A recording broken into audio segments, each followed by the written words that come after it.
The objective of this lesson is to be able to combine different data tables and create a pivot table that automatically refreshes when you have new data.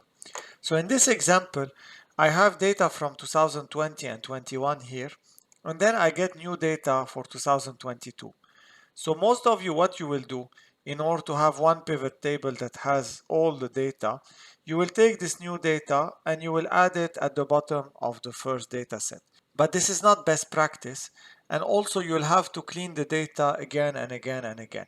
So we're going to look at a methodology to avoid all this. Basically here I have two data sets. So what I'm going to do first is create tables, Excel tables from this data set.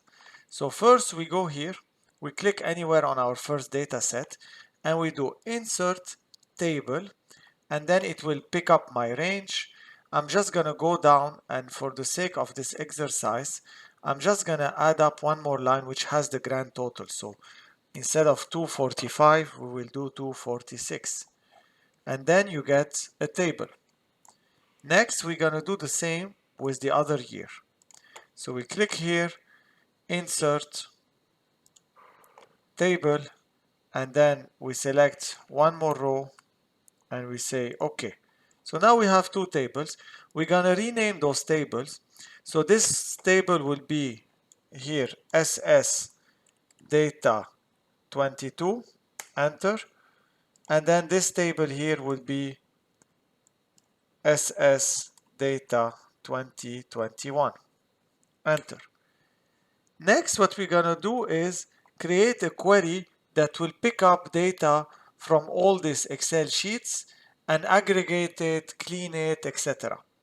So what you do is you go to data, get data, then you go from other sources and you click on blank query.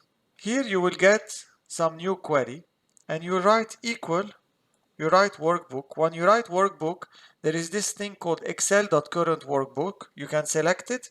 Then don't forget one parenthesis open, one parenthesis closed, and then you press enter and you get a bunch of tables, right? Now what I want is data from table SS data 21 and SS data 22. I have named them like this to be able to filter them. Otherwise, it might pick up data from my other tables in this workbook, and I don't want it. So what I'll do, I'll click here, and then I'll say text filter begins with, then I'll press here, and I'll do SS data. So all my tables, I need to start the name with SS data. And I'll say OK. And as you can see, it will filter out the tables that I need. Then what we do is we click here and then we say OK. So that will show me all my data and my columns, etc. Next, we need to transform our data set. So we click here and then we click on detect data type. So we click here. What it will do, it will understand which data types are dates, which ones are text, numbers, etc. And it will do this automatically. The other problem I need to fix is if I go down here, you will see that I'll have grand total at some point. And I don't want this grand total. So let me just go down. You see grand total, etc. So I don't want it. What I will do is the same thing. I click here and I say text filter does not contain, and then I put grand total. This way we can get rid of all our grand totals, and as you can see, it is gone. And everything you're doing is getting recorded here.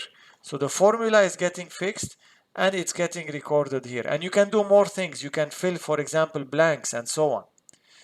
Next, I want to get the year from this date. So I'm going to do add column, and then I'm going to do custom column. And in this column, I'm going to call it year. And I'm going to say equal. I start writing year. I get some formulas. So I have date, for example, year here. I open the parentheses and then I select content order date. I close the parentheses and I say OK. And as you can see, it will pick up the year and it will have 2020, 21, and 22. Once I'm done, I'm gonna say, okay, go File, Close and Load. And what you're gonna get is actually a query table. If I close this, you will see that I have all my data, 22, 21, and 20. And as soon as I add more data and I call the table SS data something, and you refresh everything, it will add everything up. And it will also clean your data. Now I need to create a pivot. So I click here, Insert, Pivot Table, and then I do New Worksheet, and it takes it from the query. And here you go. You can put, for example, the year in the row, and you can put the content total sales USD here. And as you can see, I get my 3 years combined together. And now every time I'm going to add a new data set in the same format and I create a table, I just refresh and I get my pivot refreshed with the new data.